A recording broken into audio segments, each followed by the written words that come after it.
Good morning विद्यार्थीओ केम छो बधा। આપણે ગયા લેક્ચરમાં એસએસમાં જે ચેપ્ટર શરૂ કર્યું હતું ભૂગોળનું, હવે એ ચેપ્ટરમાં આપણે આગળ વધીશું।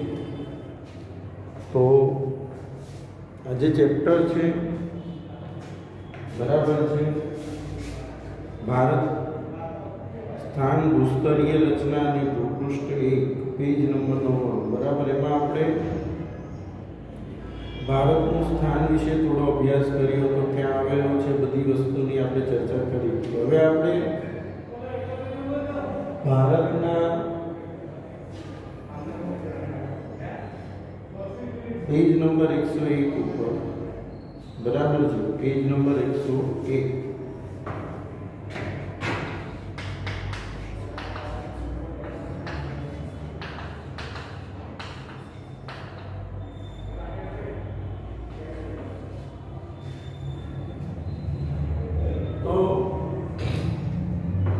भारतनु अक्षांश और रेखांश ए बधी चर्चाओं आपणे क्या लेक्चर में करी दीधी।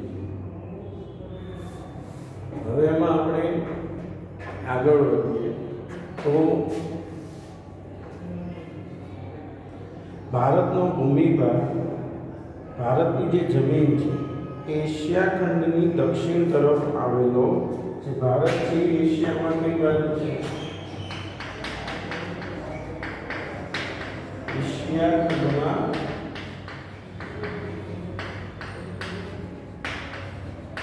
दक्षिण तरफ बराबर है, दक्षिण तरफ आवेलो छे। तेनी उत्तरमां ऊंची पर्वत श्रेणीओ सैकड़ों किलोमीटर लंबाईमां पश्चिम थी पूर्व दिशामां पथराયેલી। तेना कारणे तिब्बत तथा चीन साथे આવન જાવન કે ઊંચાઈ આવેલા પર્વતીય ઘાટ મારફતે શક્ય છે। આપણે બધા જાણીએ છીએ કે ભારત જે છે એના જે ઉત્તરમાં ઊંચી પર્વત શ્રેણીઓ સેંકડો કિલોમીટર લાંબી પર્વત શ્રેણીની ઉપરની સાઈડ આવેલી છે, એના લીધે ચીન અને તિબ્બત જે છે એની સાથેનો આપણો વ્યવહાર છે પર્વતીય ઘાટ દ્વારા, ત્યાં જે રસ્તાઓ છે એમાં થાય છે બરાબર છે। તેના કારણે ચીન અને તિબ્બત સાથે આવન જાવન કરવા ઊંચાઈ આવેલા પર્વતીય ઘાટ મારફતે શક્ય છે। દક્ષિણમાં હવે બધા જાણીએ છીએ દક્ષિણમાં નીચે શું છે, પૂર્વમાં બંગાળની ખાડી છે, નીચે હિન્દ મહાસાગર છે બરાબર।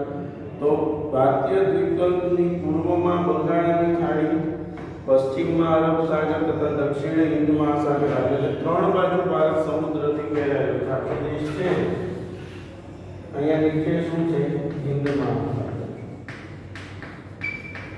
અહીંયા બંગાળની ખાડી, અહીંયા અરબ સાગર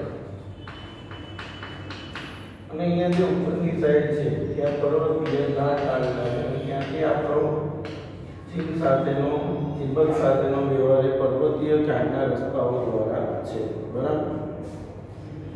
આ સમુદ્રનો જળમાર્ગ તરીકે ઉપયોગ થાય છે। પહેલાના સમયમાં આ સમુદ્ર જે છે એનો ઉપયોગ શેમાં થાય છે, જળમાર્ગ તરીકે। જમીન માર્ગો પર્વતીય અવરોધોથી ઘેરાયેલા હોવા છતાં ભારતીય આગમન થયેલા સાંસ્કૃતિક તત્વોને સ્વીકાર્ય છે અને તેઓ ભારતીય સમાજમાં પડી ગયા। જો સમજો છો, ભારત છે એ જમીન માર્ગો તો પર્વતોથી ઘેરાયેલા છતાં ભારતની પ્રજાએ જેટલી પણ વિદેશી પ્રજાઓ આવી છે એ બધાને આવકારી છે। ક્યારેય કોઈ પ્રજા છે એને અહીંયા આપણે ના નથી પાડી, એટલે એને જે સંસ્કૃતિના લોકો અહીંયા આવ્યા એ બધા જ ભારતની સંસ્કૃતિમાં ભળી ગયા છે। એટલે એટલા માટે જ આપણે આગળ જે પ્રશ્ન આવ્યો હતો કે ભારતમાં એક સમન્વયકારી સંસ્કૃતિનું નિર્માણ થયું છે, કારણ કે જુદી જુદી સંસ્કૃતિના જે તત્વો છે એ આપણે અપનાવ્યા છે, એટલા સમન્વયકારી બધાની ભેગી મિશ્ર સંસ્કૃતિનું સર્જન થયું છે।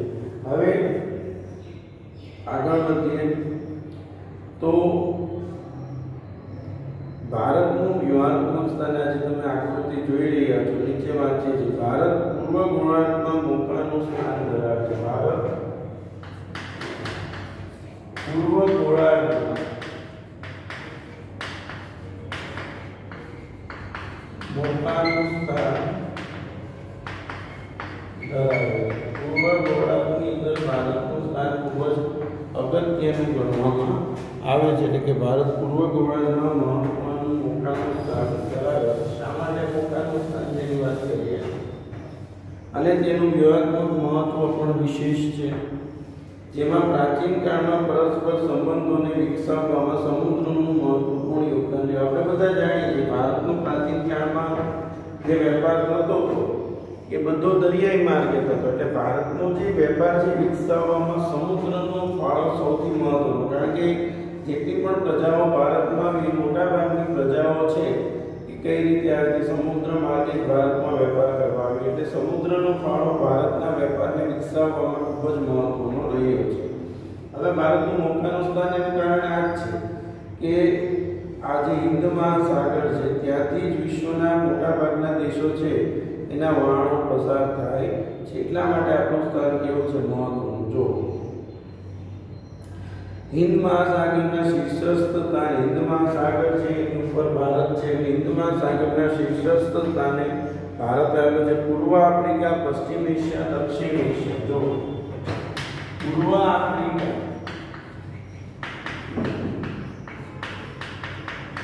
દક્ષિણ એશિયા, બરાબર છે. પૂર્વ આફ્રિકા, પશ્ચિમ એશિયા, દક્ષિણ એશિયા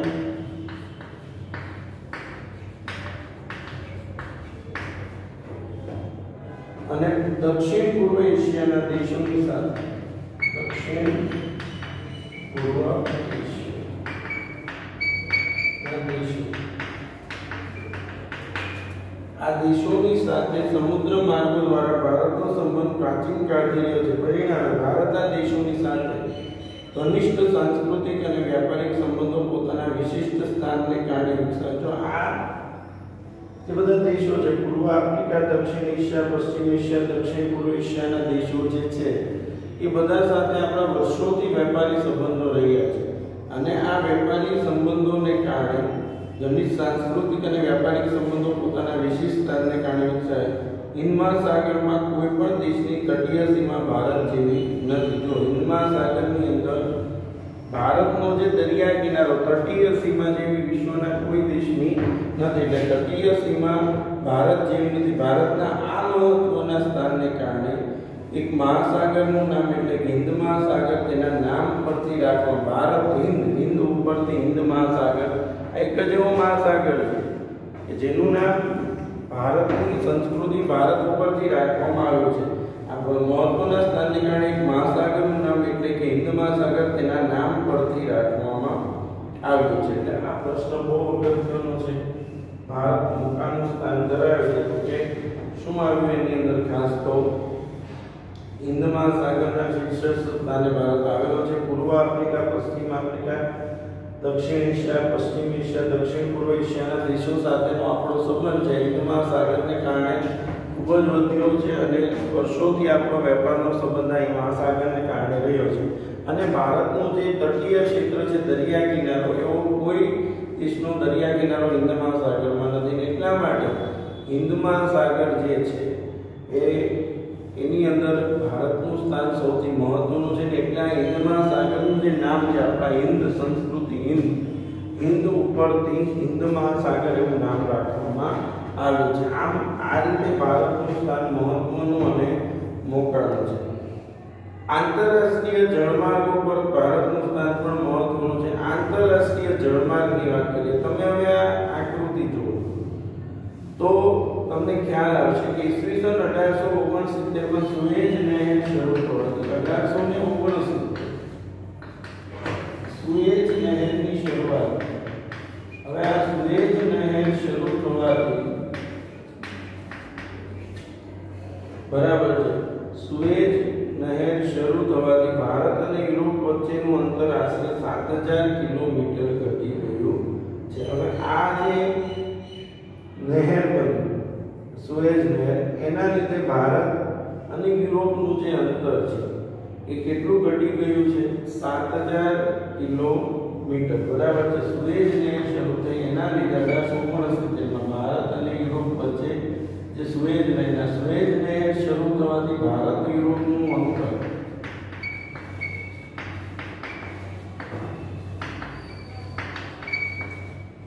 કેટલા કિલોમીટર 7000 કિલોમીટર ઘટી ગયું છે।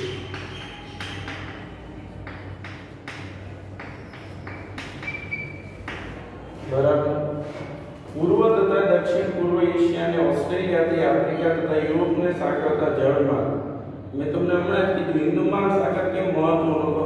આ દેશો જુઓ ને અહીંયાના દેશો નકશામાં અને આ બંને દેશો જુઓ, તે બધાને જોડતો જે મહાસાગર છે એ હિન્દ મહાસાગર। એટલે શું કહે છે કે પૂર્વ તથા દક્ષિણ પૂર્વ એશિયા અને ઓસ્ટ્રેલિયાથી આફ્રિકા, બરાબર છે, ઓસ્ટ્રેલિયાથી આફ્રિકા અને યુરોપને સાંકળતા જળમાર્ગો હિન્દ મહાસાગર થઈને જાય છે। બધા જ જે રસ્તા છે એ ક્યાંથી જાય છે? હિન્દ મહાસાગર। કોને જોડતા? પૂર્વ અને દક્ષિણ પૂર્વ એશિયા અને ઓસ્ટ્રેલિયાથી આફ્રિકા તથા યુરોપને સાંકળતા જળમાર્ગો હિન્દ મહાસાગર થઈને જાય છે। દક્ષિણ આફ્રિકા થઈને આવતો જળમાર્ગ તથા સુએઝ જળમાર્ગ ભારત પાસેથી પસાર થાય છે। દક્ષિણ આફ્રિકાથી આવતો જળમાર્ગ અને સુએઝ જળમાર્ગ પણ ભારત પાસેથી જ પસાર થાય છે।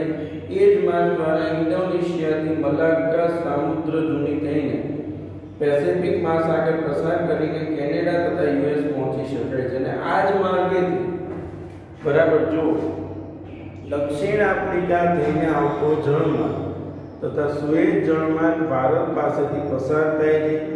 એ જ માર્ગ દ્વારા ઇન્ડોનેશિયાથી મલાક્કા સુધી થઈને પેસિફિક મહાસાગર પસાર કરી કેનેડા તથા યુએસ, કેનેડા અને યુએસ જવા માટે પણ આપણને આ ઉપયોગી થાય છે। એટલે એમ કહે છે કે ભારતનું સ્થાન ખૂબ જ મહત્વનું ગણવામાં આવે છે। બરાબર છે। ભારતનો સંપર્ક વિશ્વના અનેક દેશો સાથે સદીઓથી, ભારત છે એ આજકાલ કોઈ દેશ સાથે સંપર્ક નથી ધરાવતો, સદીઓથી આપણો સંપર્ક આ બધા દેશો સાથે રહ્યો છે। વસ્તુઓ અને વિચારોનું આદાન પ્રદાન પ્રાચીન કાળથી થયેલું છે। પહેલાના સમયથી આપણે વસ્તુઓ પણ મોકલી રહ્યા છીએ અને આપણા જે વિચારો છે એ પણ આપણે બીજા દેશમાં પહોંચાડી રહ્યા છીએ।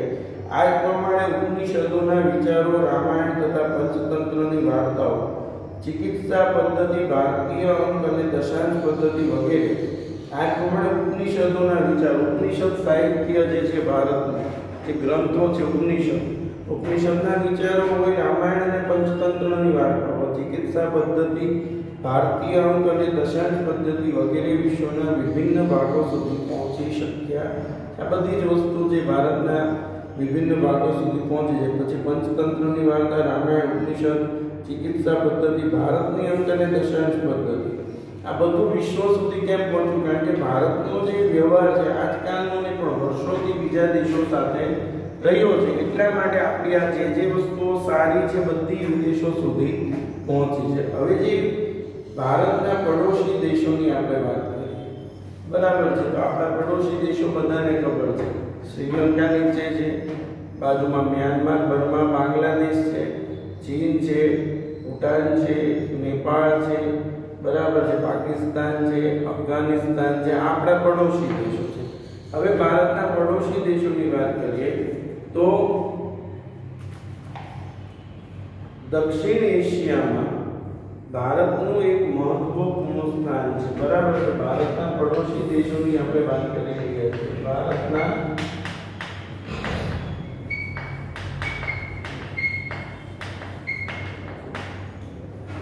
તો દક્ષિણ એશિયામાં ભારતનું એક મહત્વપૂર્ણ સ્થાન છે। ભારતમાં 29 રાજ્યો,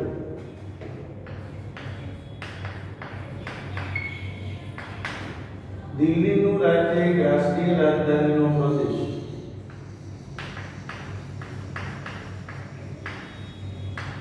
દિલ્હી રાજ્ય પણ છે અને રાષ્ટ્રીય રાજધાનીનો પ્રદેશ પણ છે। બરાબર, આપણા દેશની રાજધાની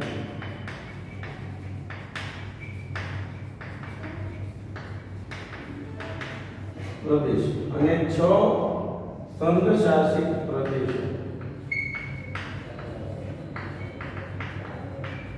અને કેન્દ્ર શાસિત પ્રદેશો। 29 રાજ્યો, એક દિલ્હીનું રાજ્ય અને રાષ્ટ્રીય રાજધાનીનો પ્રદેશ અને 6 સંઘ શાસિત પ્રદેશો, બરાબર છે, એ છે। હવે 2 જૂન 2014 ના રોજ તેમાં માતૃ રાજ્ય આંધ્રપ્રદેશમાંથી નવું 29મું રાજ્ય બન્યું છે। હવે તો આ તો જૂની ચોપડીના જૂના લખેલું છે. બાકી લડાખ પણ જે છે આપણે જાણીએ છીએ જમ્મુ કાશ્મીર લડાખ, તો લડાખ પણ યુનિયન ટેરિટરી કેન્દ્ર શાસિત પ્રદેશ બની ગયો છે, પણ એ આપણે આપણી બુકમાં આવતું નથી. ભારતના જમીન સીમા ઉત્તર પશ્ચિમમાં પાકિસ્તાન અને અફઘાનિસ્તાન સાથે ઉપરની સાઈડ, ઉત્તર પશ્ચિમ એટલે ઉપર કયા દેશો સાથે આપણો દેશ જોડાયેલો છે? એક પાકિસ્તાન અને બીજો અફઘાનિસ્તાન. બરાબર, તમે આકૃતિમાં પણ જોઈ શકો છો. ઉત્તર પશ્ચિમમાં પાકિસ્તાન અને અફઘાનિસ્તાન સાથે અને ઉત્તર પૂર્વમાં આ બાજુ પાકિસ્તાન અફઘાનિસ્તાન, તો સામેની સાઈડ ચીન, નેપાળ અને ભૂતાન દેશ સાથે, ચીન, નેપાળ અને ભૂતાન દેશ સાથે, તથા પૂર્વમાં મ્યાનમાર અને બાંગ્લાદેશ સાથે જોડાયેલો છે. બરાબર છે, પૂર્વમાં મ્યાનમાર અને બાંગ્લાદેશ. જ્યારે નીચે દક્ષિણ દિશામાં સમુદ્ર કિનારે આપણા પડોશી દેશો શ્રીલંકા અને માલદીવ. કયા બે દેશો? શ્રીલંકા અને માલદીવ. આ બે આપણા પડોશી દેશો ક્યાં આવેલા છે? નીચે દક્ષિણમાં. ભારત અને શ્રીલંકા પાલકની સામુદ્ર ધુની અને મન્નારના અખાત દ્વારા અલગ પડતા જોવા મળે છે. ભારત અને શ્રીલંકા કઈ રીતે બંને અલગ પડે છે? એક પાલકની સામુદ્ર ધુની. બરાબર છે. હવે તમે પહેલા સમજો, ભારતના ઉત્તર પશ્ચિમમાં કયા દેશો આવેલા છે? ઉત્તર પશ્ચિમ ઉપરની સાઈડ કયા દેશો છે? તો અફઘાનિસ્તાન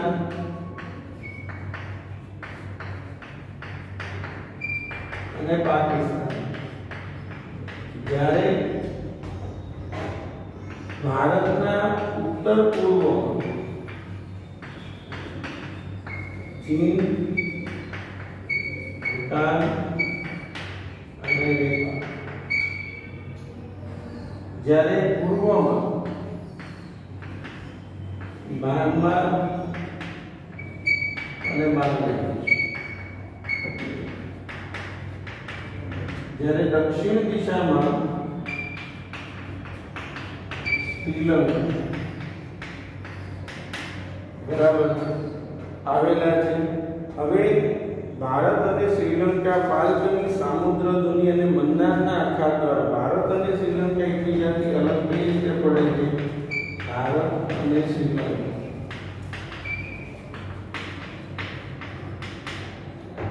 પાલકની સામુદ્ર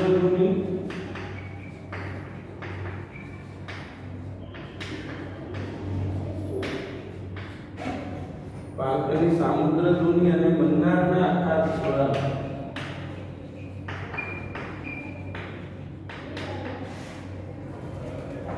દ્વારા અલગ પડતા જોવા મળે છે. અરબ સાગરમાં લક્ષદ્વીપ ટાપુઓ આવેલા છે. અરબ સાગરમાં કયા ટાપુઓ છે? લક્ષદ્વીપ. જ્યારે બંગાળની ખાડીમાં અંદમાન નિકોબાર ટાપુઓ આવેલા. લક્ષદ્વીપ અરબ સાગરમાં લક્ષદ્વીપ ટાપુ છે, જ્યારે બંગાળની ખાડીમાં અંદમાન નિકોબાર ટાપુઓ આવેલા છે. બરાબર છે. એટલે અરબ સાગરમાં લક્ષદ્વીપ, તો બંગાળની ખાડીમાં અંદમાન નિકોબાર દ્વીપ સમૂહો આવેલા છે. હવે આજે જાણવા જેવું છે, સમજો. ભારતનો જે દક્ષિણતમ છેડો છે ઇન્દિરા પોઈન્ટ. ભારતનો દક્ષિણતમ છેડો કયો કહેવાય છે? દક્ષિણ ઇન્દિરા પોઈન્ટ. જે 2004માં આવેલ સુનામીમાં જળમગ્ન થઈ ગયો હતો, આખો પાણીમાં ડૂબી ગયો હતો. આ સાથે અંદમાન નિકોબારના પણ કેટલાક ટાપુઓ સમુદ્રમાં ડૂબી ગયા. અંદમાન નિકોબારના ઘણા ટાપુઓ સમુદ્રમાં ડૂબી ગયા અને ખાસ 2004માં જે ભારતનો દક્ષિણતમ છેડો જે કહેવાય ઇન્દિરા પોઈન્ટ, એ પણ સુનામીમાં આવી ત્યારે પાણીમાં ડૂબી ગયો હતો. બરાબર. હવે ભારતની ભૂસ્તરીય રચના. ભૂસ્તરીય રચના કોને કહેવાય? તો આપણી જે જમીનની રચના છે એને ભૂસ્તરીય રચના કહેવાય. કે આપણી જે જમીનની રચના કઈ રીતે થયેલી છે એ ભૂસ્તરીય રચના છે. બરાબર. હવે એક કન્સેપ્ટ બાકી રહે છે આ ચેપ્ટરમાં. ફરીવાર તમે ખાસ હું તમને કહું તો તમારે આ ત્રણ નકશાઓ પેજ નંબર 100, 101 અને 102 આ ત્રણ નકશાઓ છે ખાસ જોવાના છે. ને આ નકશો જે છે પહેલો, એમાં તમને ખ્યાલ છે મેં સમજાવતું પૂર્વ અક્ષાંશ, રેખાંશ, કર્કવૃત્ત. બરાબર છે. પછી ભારત કેટલા ભાગમાં વહેંચાય છે? 2 ભાગમાં. પછી ભારતની પ્રમાણ સમય ક્યાંથી નક્કી કરવામાં આવ્યો છે, એ બધી જ વસ્તુ આપણે સમજ્યા હતા ને આમાં પણ લખેલી. ઉપરથી નીચેનું અંતર ઉત્તર દક્ષિણ પૂર્વ પશ્ચિમ કેટલું છે એ બધી જ ચર્ચા આપણે કરી હતી. બરાબર.